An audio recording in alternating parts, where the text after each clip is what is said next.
book actually happened. You should know more than anyone. Why is that? Because you're in this book.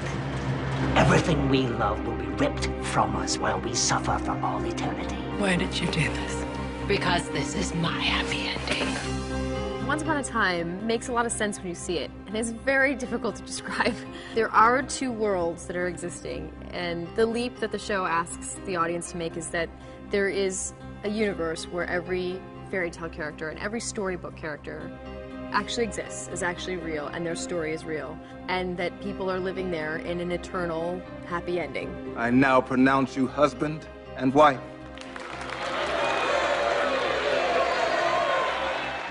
The fairy tale world is our launching pad, and it's the land in which everyone is free, as opposed to this very controlled, cursed, real-life world where our characters are modern and far more fragile. The evil queen casts a curse on the enchanted forest, and she sends everyone in the enchanted forest to this town called Storybook, Maine. An evil queen sent a bunch of fairy tale characters here.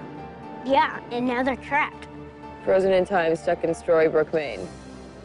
That's what you're going with? She's placed everyone there, and they're trapped in time. Time is stopped, no one can leave, and all their memories have been erased. I mean, the curse is that we have forgotten who we are and who we love, and we have forgotten what makes us happy. And so within those limitations, we had to create very real, relatable, modern-day characters. Look, I gave the book to him because I wanted Henry to have the most important thing anyone can have. Hope.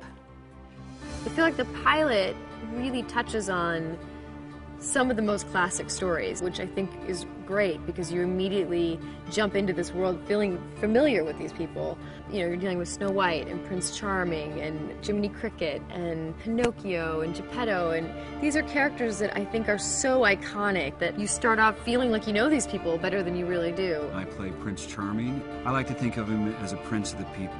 You know, he's a working class hero, he's a prince that gets his hands dirty, he has a kingdom to run, and there's someone that's threatening his family, and he's going to do whatever he can to save and protect that, and he does. It is challenging to create two characters based on the same person. I mean, you have to believe that, for instance, with me, that Sister Mary Margaret Blanchard is Snow White and has just forgotten who she is. You don't know anything about this, do you? No, unfortunately not.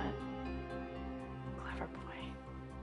Should never have given him that book. There is a core difference, especially visually, between these two worlds. The fantastical world is very colorful and bright and elaborate, and then you have Storybook, which is very dark and dreary and raining, and the only color in the whole town is the mayor's house. But apart from that, it's very dark. What's the name? Swan. Emma Swan. Emma. What a lovely name.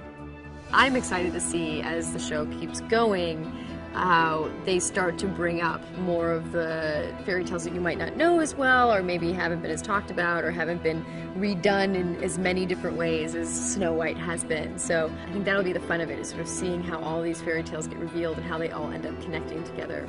We've got an amazing season in store for you, so please tune in to Once Upon a Time on ABC.